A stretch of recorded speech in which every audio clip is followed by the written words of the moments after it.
I built an almost 6'3" wieldable version of Yoru for my Dracul Mihawk cosplay. Well, unfortunately, I didn't fasten it enough, so it ended up breaking apart. I used to have it as a wall mount, but then it fell off my wall, it broke, the blade chipped, a bunch of different stuff happened, and I said, you know, with Anime Expo coming up, I have to fix this thing. So now I'm gonna take you through the entire process of how I fixed Yoru. If you guys like One Piece and you'd like to see more One Piece props, let me know in the comment section down below. We gotta fix this blade. The blade is just really thin because I made it out of paper, and that's fine, but it's just not gonna last very long.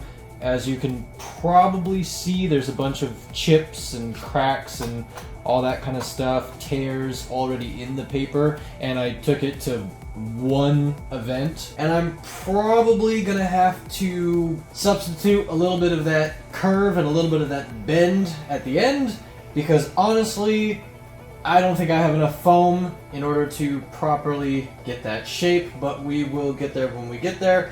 The first thing we gotta do is actually take the blade off of the guard. Here is our guard, and as you can see, there is so much hot glue that I had to put here, because unfortunately, when making this, I was in a little bit of a rush, and I did not properly measure things.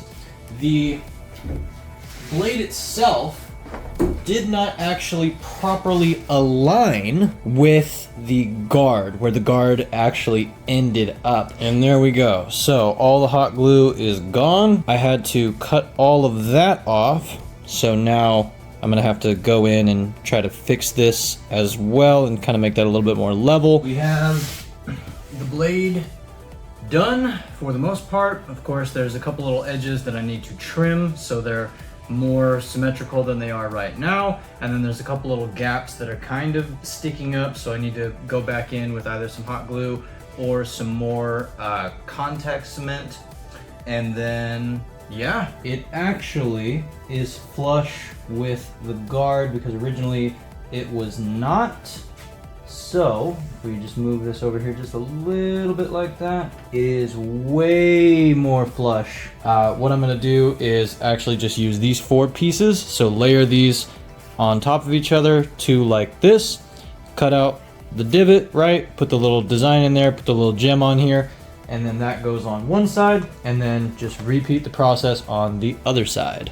So one of our next steps that we need to do is actually get this orb that goes to the bottom of the guard on the guard. But something that I kept dealing with the original version of Yoru was this kept coming off. If it wasn't this part, which is actually a different design this time around, then it was the orb itself.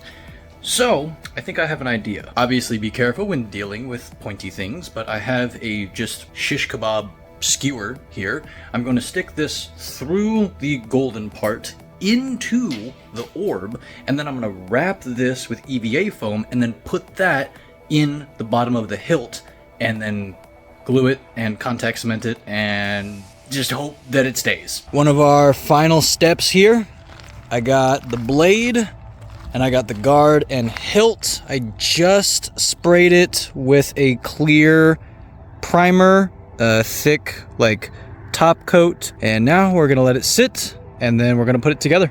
And just like that, Yoru is complete in its entirety. Check that out.